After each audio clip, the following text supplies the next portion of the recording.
The site HIPMUNK is a travel search engine, just secured more than $4 million in funding. We have with us the co-founder, you know him, Alexis Ohanian. He also helped found the social news site Reddit. So you're staying busy. You get your hands in a few different projects right now. Yes, and I worry you're giving me a little bit too much credit than I deserve, although I was there when they launched HIPMUNK. Adam and Steve are technically the co-founders, but I do help give them good advice for where they can spend that lovely bit of angel investment. And it's not entirely in Hot Pockets and ramen noodles.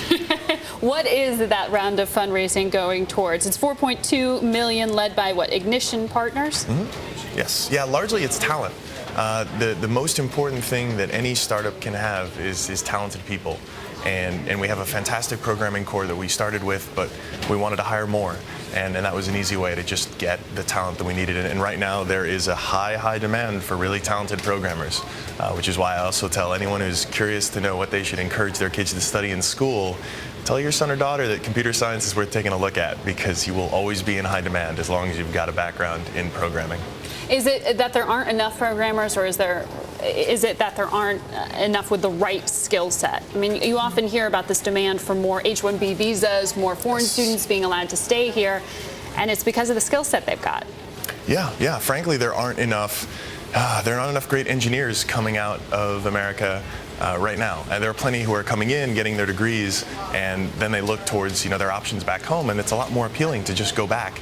And it's really frustrating. I've had to write letters of recommendation for startup founders from everywhere, from like India and Russia to Canada, to sort of help them along through this visa process and to give them the whatever credentials that they need to stay in the country for 6 more months or another year to start companies here in America and hopefully create lots of wealth here in America.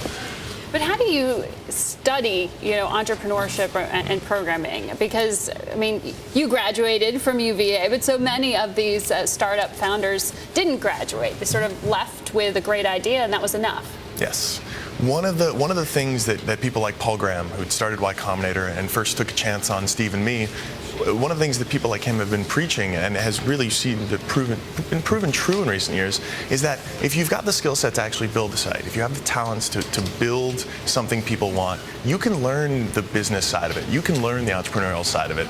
And for so long, it's just been sort of an intimidating thing for people. But really, there are lots of resources available online, and there really aren't that many secrets to it. If you can start by building something people want, other things start to fall in place.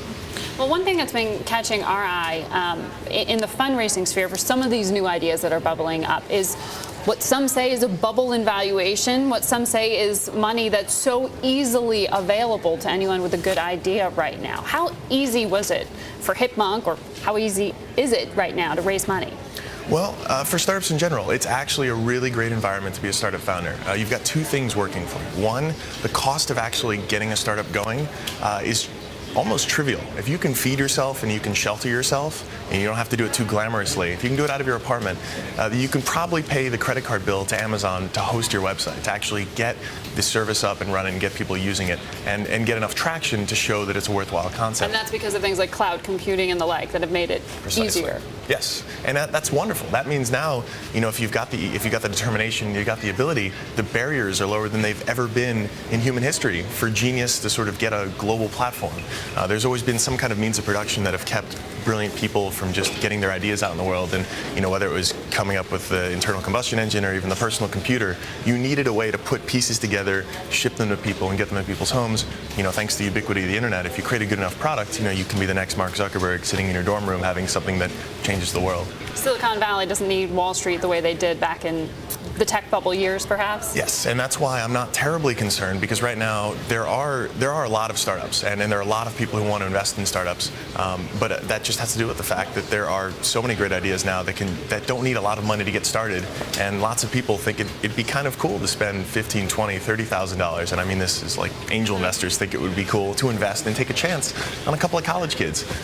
Maybe it's just so they can have something cool to talk about at cocktail parties, but it's something worth taking a small gamble on. I mean, you're in the venture space. What's the average size of seed money right now? What's the investment like? Well, I mean, let's say you're the two kids in a garage or in a dorm room with, let's say, $100,000, $150,000, you can be ramen profitable, and that is you can sort of have enough to pay for the servers and feed yourself again, like ramen, and sort of get long enough out there to hopefully build a product that will really get enough traction for you to attract that sort of Series A, which is the 3, the 4, the 5 million round, which really lets you ramp up. And fortunately, HIPMUNK already had enough proof of concept in the market that we had people coming to us and saying, here, let's really put this into the next gear. Wow. All right. It's always good to talk to you, Alexis, and I like the jacket. You're usually in your hoodie. I know. I was at a wedding You with dressed up for us. My dad saw me this weekend in a suit, and he was so pleased. He was like, I wish I could see you looking like an adult more often. My friend Kristen actually has a little fashion line, so I'm rocking Saboteur today for her. Oh, very nice. So always thinking about the marketing, aren't you? Gotta hustle. All right. Alexis, always good to talk to you.